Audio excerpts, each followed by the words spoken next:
Good afternoon, Packers fans. Aaron Negler here with your Packers Daily Chat, coming to you live on the Cheesehead TV social channels. It is Thursday on a bye week. Packers way far away from the game of football, hopefully enjoying some R&R wherever they are around the country or indeed around the world.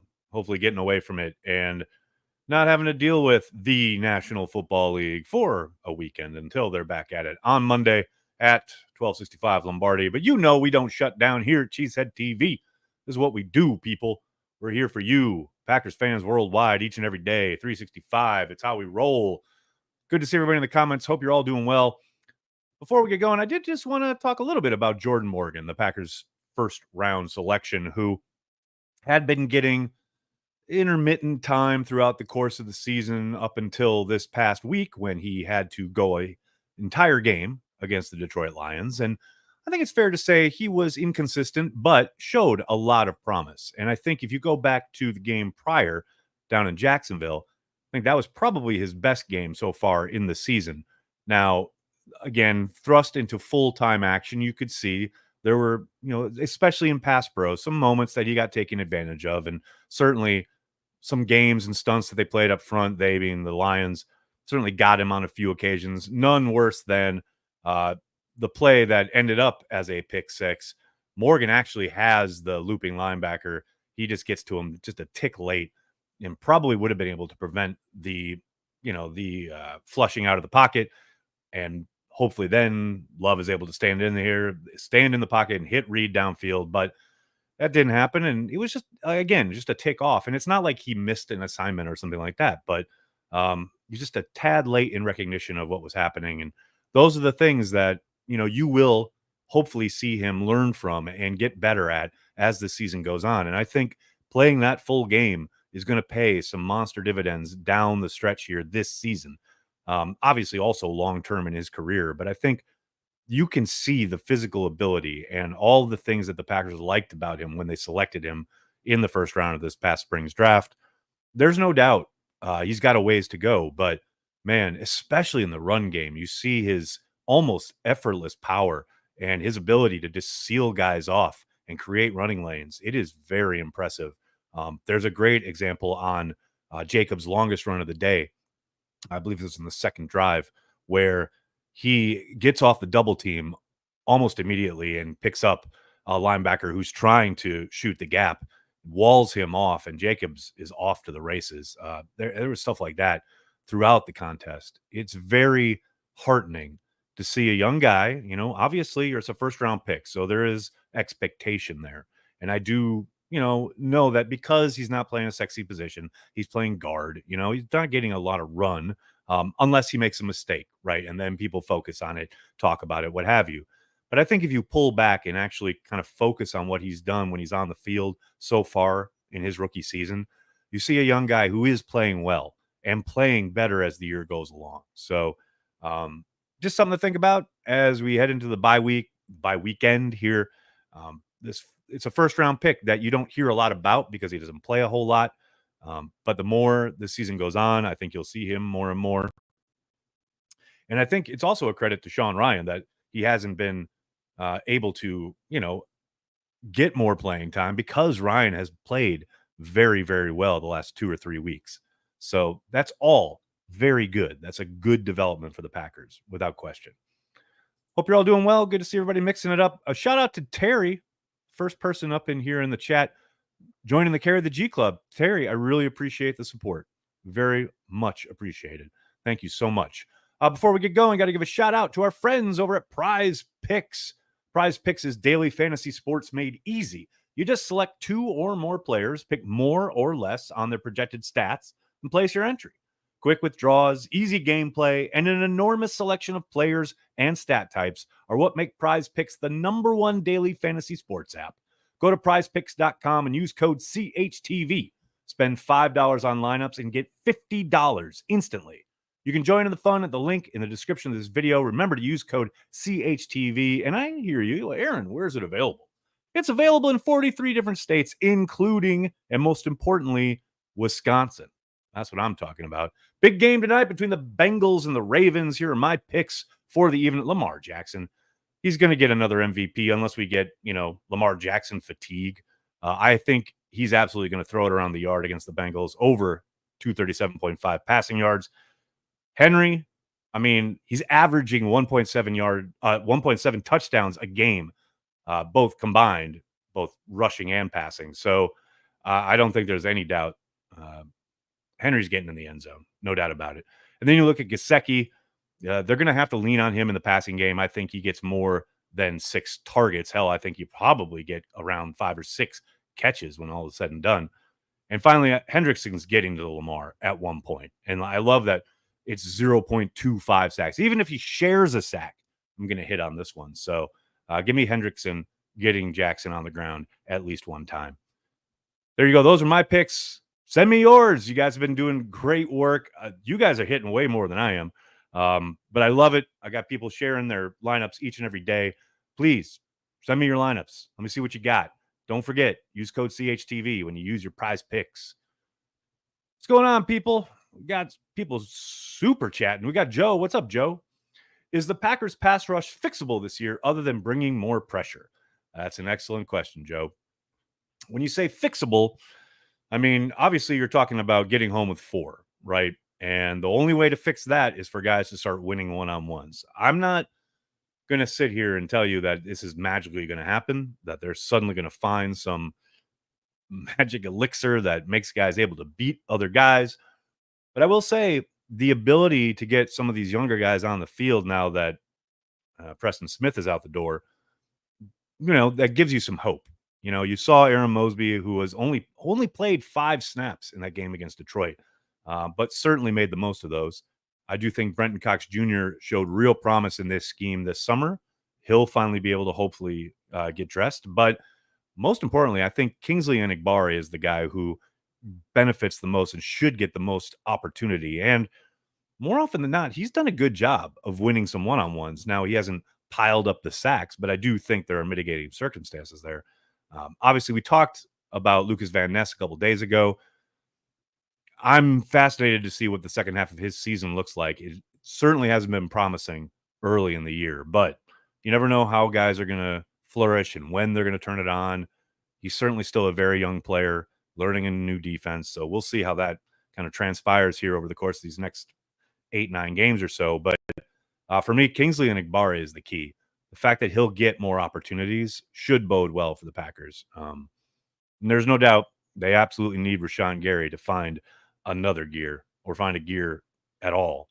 But as far as, are they going to be able to do that instead of trying to dial up pressure?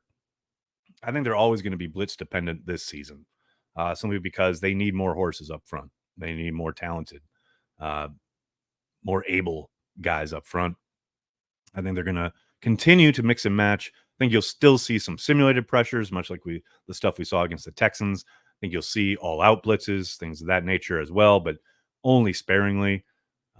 It's going to be undoubtedly on Halfley to create things because, again, I think you'll see a bit of an uptick due to the youth and more opportunities, but at some point you are who you are, and you're not just going to magically change that. So we'll see. We'll see as this year goes on. Abdul, thanks, buddy. Hey, Aaron, were you surprised to hear Preston say he wasn't fit for the new D? Do you think the same thing can be said for Gary? I'm reticent to say that for Gary simply because it's similar to what he was asked to do in college. Now, that said, no, I was not surprised to hear Preston say that simply because that's what we had been saying on the outside for a little bit here, given, how he did not seem to be very productive, certainly didn't seem to be very active in that role as a defensive end rather than a stand-up edge rusher. I know everybody makes fun of the Preston cornerback 1 or whatever, but that was part of his game as far as at times they would in the old system drop him into coverage. And I think that helped him in the sense that teams really didn't know if he was coming or going. Now, obviously, majority of the time he's rushing the passer, but every once in a while, he's flipping his hips and he's getting upfield. I think it suits him. And I don't think being a 4-3 end is the best fit for him. We saw this. It's kind of funny. I was thinking about this the other day, how, when they switched from the 4-3 to the 3-4 back in the day, it was Aaron Campman who was really out of place, and he ended up leaving. And looked, he spent the last kind of years down in Jacksonville getting back to being a 4-3 end. I think this is kind of similar in that really older vet guy who has done one thing for so long, really not suited to now moving to the 4-3 from the 3-4. Hopefully he gets to Pittsburgh and plays in a much better kind of more comfort zone for him and is able to be productive his last few years in the league. Abdul, thanks again, man. Why does Jordan like 12 not like checkdowns? Why does Jordan like 12? I think you mean like similar to Aaron Rodgers, not like checkdowns. I don't think that's true at all. I think he has been actually pretty damn good and better about trying to get to his checkdowns. Hell, that's why he threw the pick six against Detroit. It's because he was trying to hit a checkdown. I don't agree with that at all. I think he's been much better actually this year over last year, scanning deep, working, touchdown to checkdown, as the old saying goes. I think he's done a decent job in that regard. Now, is it every play? No, but you don't want him checking down every play. You know, you don't want to become Derek Carr, but you want, a guy who is able to go through his progressions and then know when to check it down. And I think overall, I think he's done a pretty good job of that. Dennis, thanks, man. Chances we go undefeated? You mean for the rest of the way? Otherwise, I was going to say, buddy, I don't know if you've been watching, but there have been 3 losses. Chances they go undefeated for the rest of the way, minimal.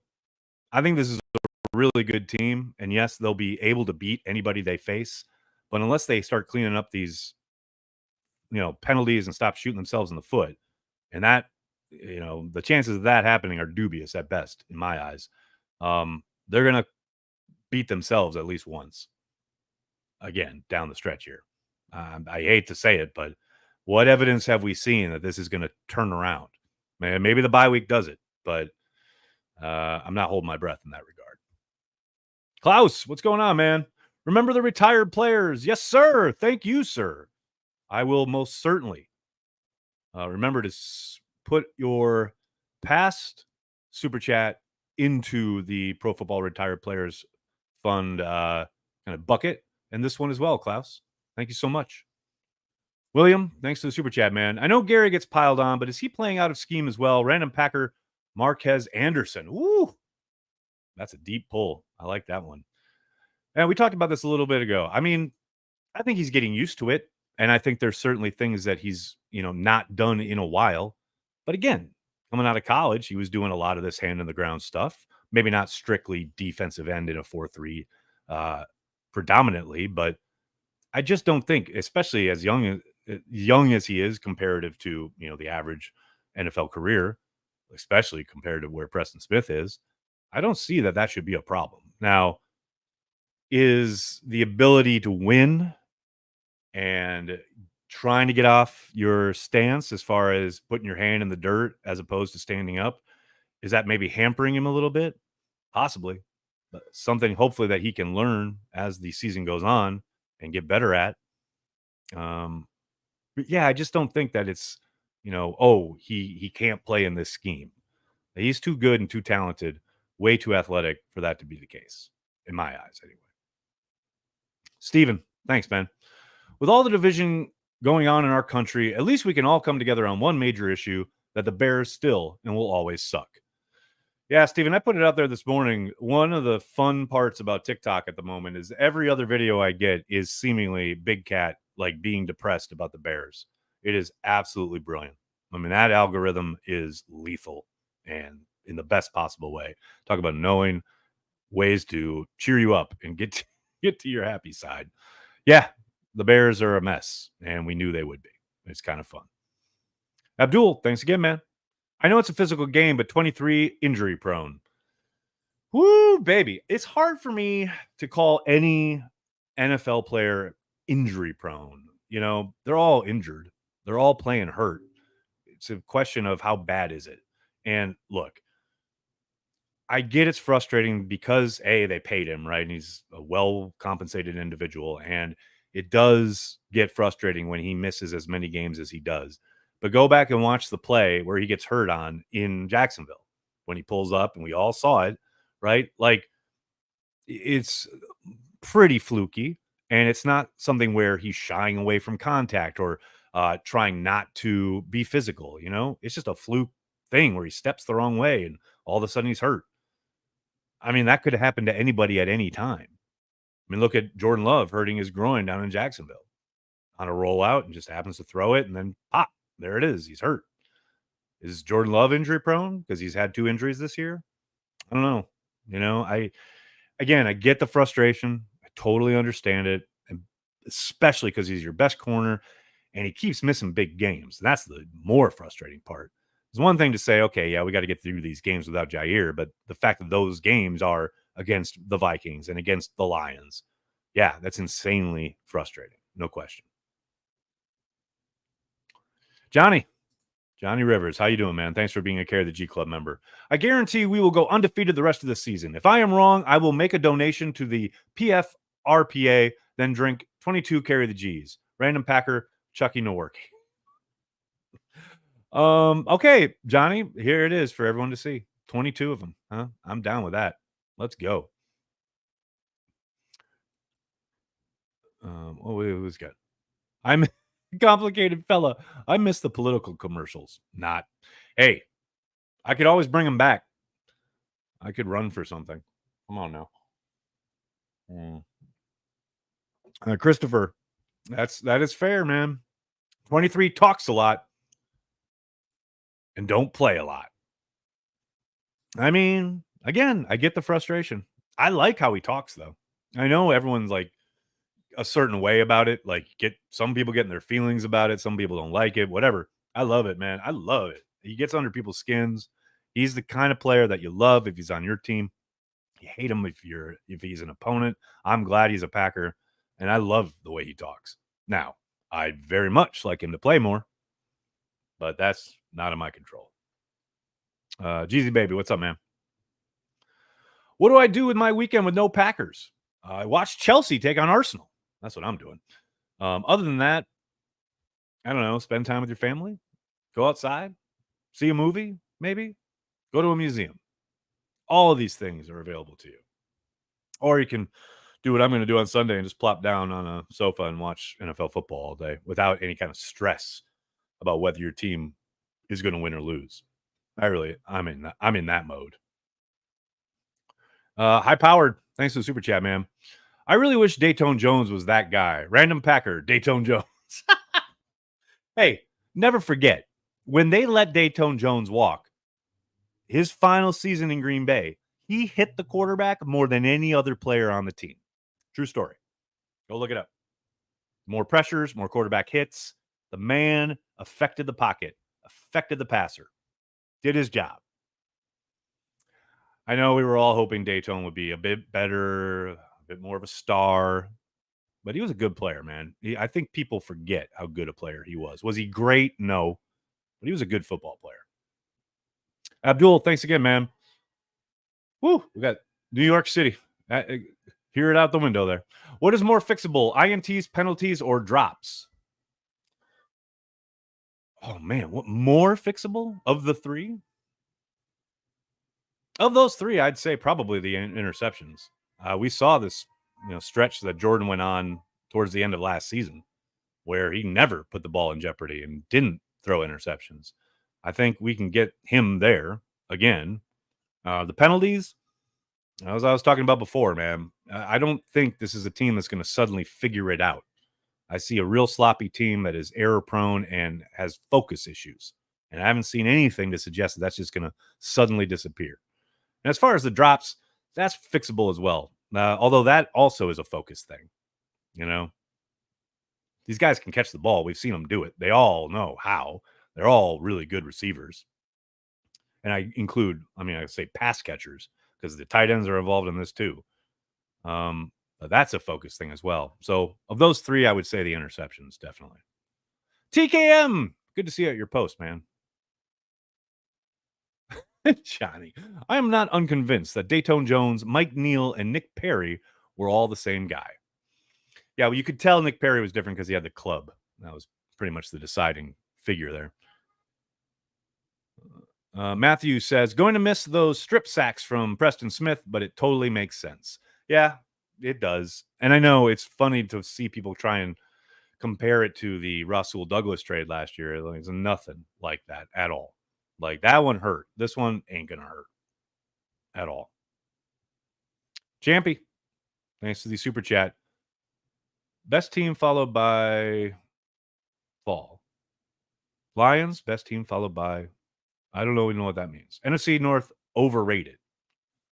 NFC North is overrated? You mean the division with all, well, it would have been all except for now the Bears screwed it up, but all winning teams except for the Bears who always sucked? I don't know, man. I don't know. I mean, I get it. The Lions are good. There's no question about it. The Vikings, they're having their annual slide, but they're still a good football team. And the Packers, hell, they beat themselves when they played the Lions. They're 6-3. Yeah, that's a good football team. Yes, the division with the easiest schedule. Yes, that division. Well, that's good, Champy. I'll see you back here in December when the Packers have run, to like 10, 11, 12 wins, facing the toughest schedule in the NFL from here on out. That's the truth. So, let's keep the energy up, huh? Shall we? I'll see you back here in a couple months. All right, bet? Bet. Cards are better except everyone except the Lions. Did you see how the Packers whooped up on the Cardinals? I don't know. You probably like Rip Van Winkle that one, but the Packers demolished the Cardinals. And I don't want to hear any excuses about injuries. Everybody's hurt. The Packers were just better because they are better. I mean, I know the Cards beat up on the Bears. Woo-hoo, big win there. Kid, don't come in here talking your junk if you're going to say stupid stuff. Come on. This is a chat for grown-ups. Half of these results are pretty impressive considering the personnel doesn't fully fit the scheme. Yeah, right. There was always going to be some of that, right? And I do think there are certain kind of aspects to the defensive personnel that are very clearly still in flux. I mean, the number one spot you can kind of circle as linebacker, right? They got a bunch of guys who can play Will, some guys who can play Sam. They don't have a true Mike to save their life, but they keep having to roll guys in and out of there, whether it is Quay Walker, Eric Wilson, hell, even Edrin Cooper. Like none of those guys should be playing Mike in the NFL, yet they have to because that's what they've got, right? And I also think up front, I remember asking Halfley about TJ Slayton this summer, and he dismissed it, but that's not the type you want in this defense traditionally. What, if you're looking at what this scheme has been run in New York here with the Jets or out in San Francisco or down in Houston with the Texans, like that's the kind of TJ Slayton's kind of big body type is not what you traditionally want, and I do think as the years go along, they will kind of funnel that and get better types, so to speak, both at linebacker, at defensive line, etc. But when you're making a switch, you're always going to be juggling a little bit. I mean, that's what the Packers had to do when they switched to a 3-4 all those years ago. Now, it helped that they had the two draft selections in B.J. Raji and Clay Matthews to help with that transition. But it's always going to be kind of multi-year to make that wide of a turn, And I know Brian gets up there and talks about all of the, these guys are real versatile. And yeah, it is true. But there's certainly aspects to their game that are better suited to certain things, right? And right now, yeah, they're in a transitional period on that side of the ball. There's zero doubt about it. Christopher, I very much agree with this. Packers have the ability to become something so special, but too many mistakes need to be cleaned up.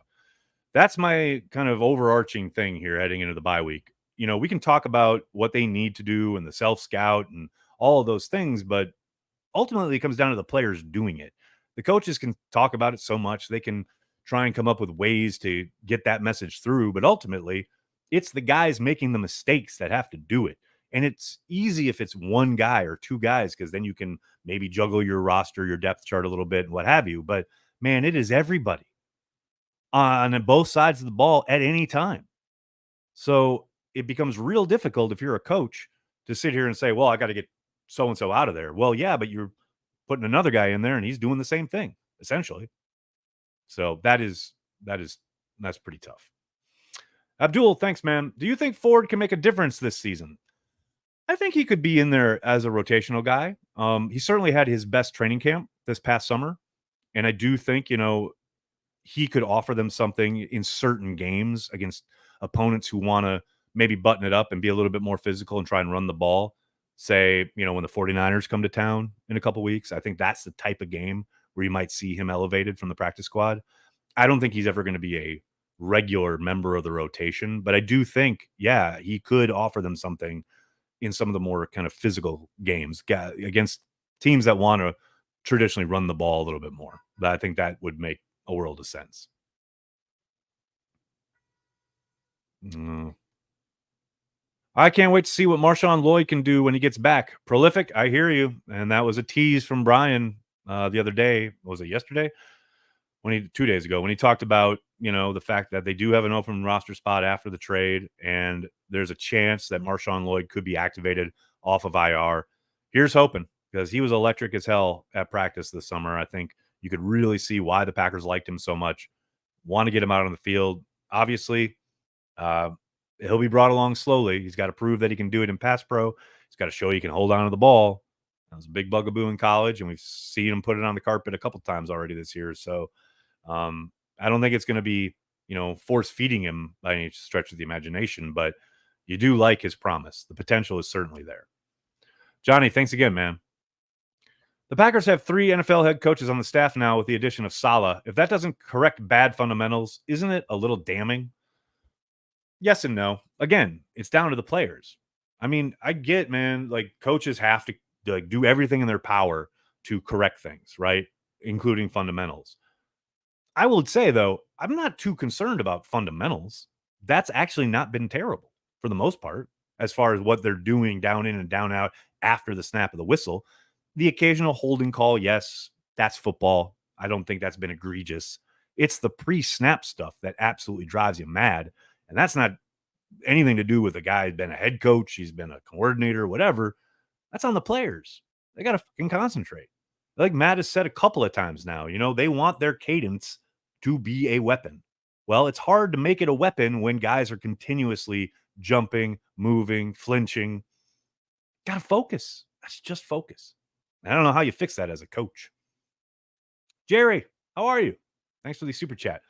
Was in Melbourne for a Coldplay show and planned my departure for Monday so as not to miss the game. Then found out they played on Monday morning at 8:30 a.m. Oh, Jerry. Sorry to hear that. But hopefully the Coldplay show will be amazing. I've seen them once, and it was a pretty damn good show. Hopefully we'll see you at happy hour in an hour or so. Sky on the Rocks, thank you for the super sticker. Appreciate you. Ed, thank you for the super chat, man. Wire up their shoes and give Matt a clicker so that if anyone commits a penalty, they get 220 for a few seconds. Yeah, I don't think torture is allowed by the CBA, but that's a inventive way to try and go about it. No doubt about it.